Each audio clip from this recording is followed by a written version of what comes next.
Good morning. You're listening to FloorDaily.net, and I'm Kemp Harr.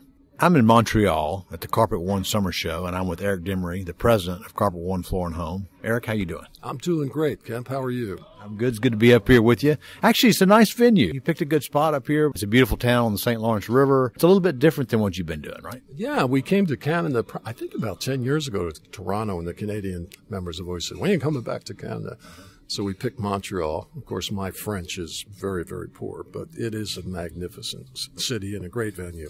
Yeah, and fortunately, they speak both languages up here. They do. All right, the membership, I think I've heard some numbers thrown out, still running around 1,000, both domestic and international, right? That's correct. That's correct. And we had a good year this year. We lost fewer stores, but we gained about 15 or 20 branches and 6 brand new members. So we're very happy with the membership. What's interesting is that we're doing more business now with fewer stores than we had back at the peak in 2006. And we had 1,050 stores. Now we're hovering around 1,000. So business, thank goodness, is very healthy. Good to hear that.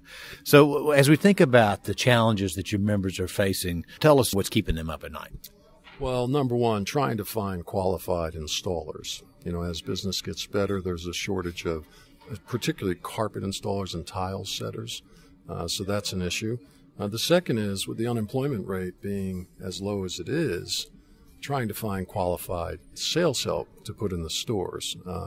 So we're working with them. We have a program called Hire for Success, and we do everything from soup to nuts for the members as far as writing job descriptions, doing extensive interviews by phone, going through the entire interview process to bring our members qualified candidates for their stores. And last year we placed about 164 qualified salespeople in the stores. We haven't figured out what to do to help the installation shortage, and that's a topic of conversation that is ongoing. What about from a competitive standpoint, whether we talk about home centers, floor and decor, or even e-commerce? Is that heating up, or is that just kind of maintaining where it's been? Well, I think it's heating up. The good thing about the folks that advertise frequently help us. We get a disproportionate larger share of the business. Our market share always grows when the big folks are out there advertising. It remains to be seen if the Amazons and the Wayfairs and the big e-commerce players can really have any type of impact in our business. We certainly watch it, and we certainly recognize that it's another channel of distribution that we will participate in. We made an announcement today at this convention to get started on an e-commerce platform, which will be bolted on to carpet1.com.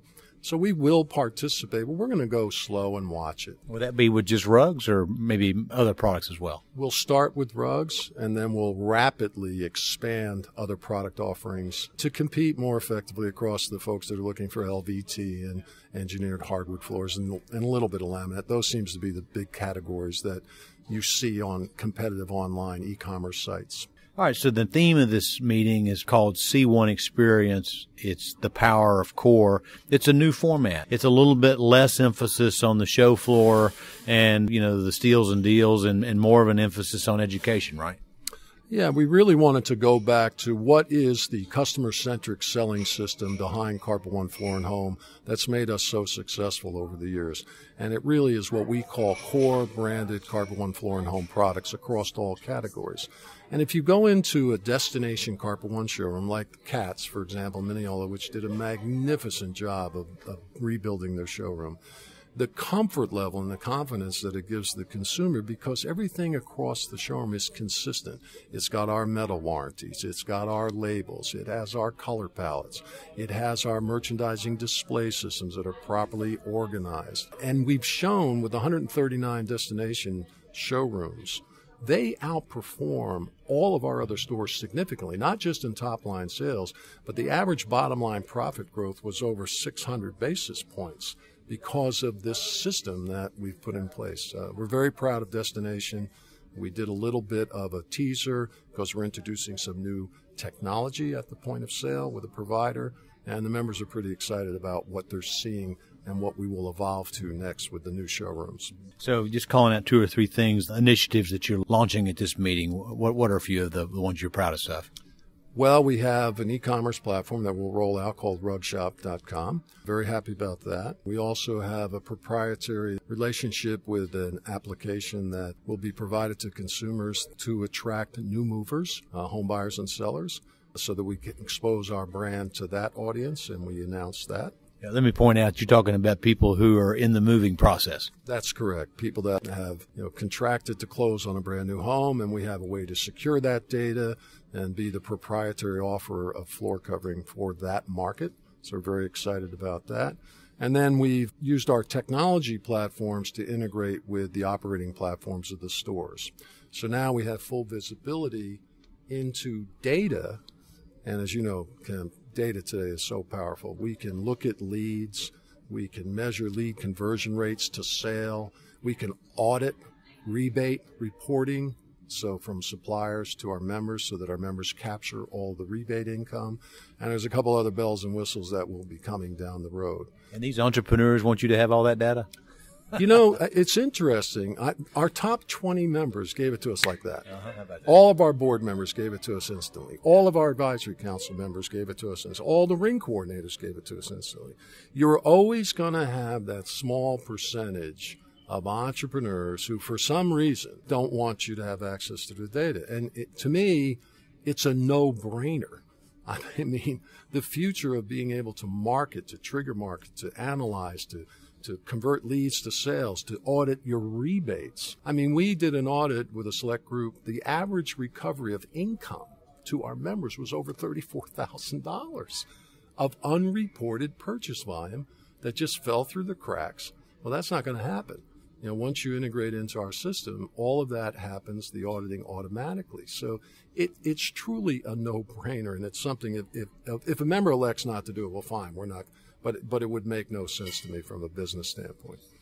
All right, Eric, it's another great meeting. I want to move this conversation to something that I just discovered when I got up here, and it's a bit of a sad day for me to learn that you're retiring. And at the end of this year, you're going to be taking care of grandkids down in the middle of Georgia, right?